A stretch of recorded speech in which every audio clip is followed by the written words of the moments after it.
ఇక import process గురించి తెలుసుకుందామా.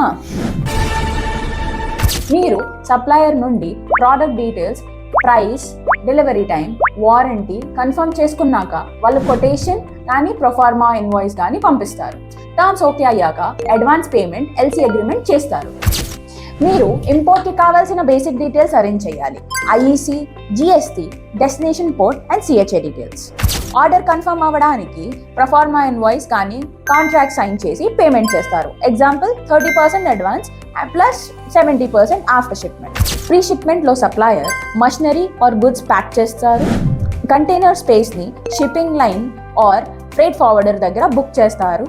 ఎక్స్పోర్ట్ డాక్యుమెంట్స్ అరేంజ్ చేస్తారు like commercial invoice, packing list, export customs declaration, certificate of origin. Sometimes machine or గుడ్స్ని load చేస్తారు. FCL కంటైనర్లో కానీ ఎల్సిఎల్ కంటైనర్లో కానీ. కంటైనర్ షిప్ పైన లోడ్ అయిన తర్వాత shipping line bill of lading ఇస్తారు.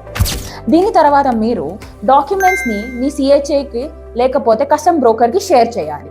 Import duty plus GST plus ఛార్జెస్కి మనీ రెడీ చేసుకోవాలి.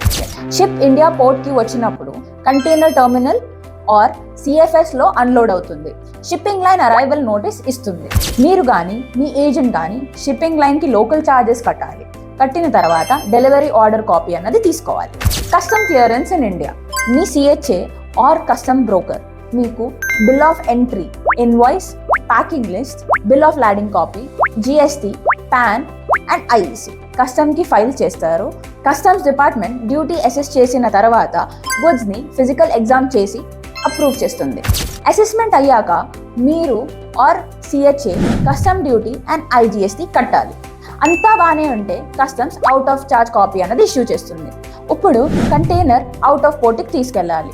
ట్రైలర్ ఆర్ ట్రక్ అరేంజ్ చేసి కంటైనర్ని పోర్ట్ ఆర్ సిఎఫ్ఎస్ నుంచి తెప్పించాలి. ఎంటీ కంటైనర్ని షిప్పింగ్ లైన్ డిపోకి రిటర్న్ చేయాలి, లేకపోతే డిటెన్షన్ ఛార్జెస్ అన్నవి పడతాయి. Thank you. ఇది ఓవరాల్ ఇంపోర్ట్ చేసుకునే ప్రాసెస్. ప్లీజ్ ఇంకా ఇలాంటి కంటెంట్ కోసం నన్ను ఫాలో చేయండి.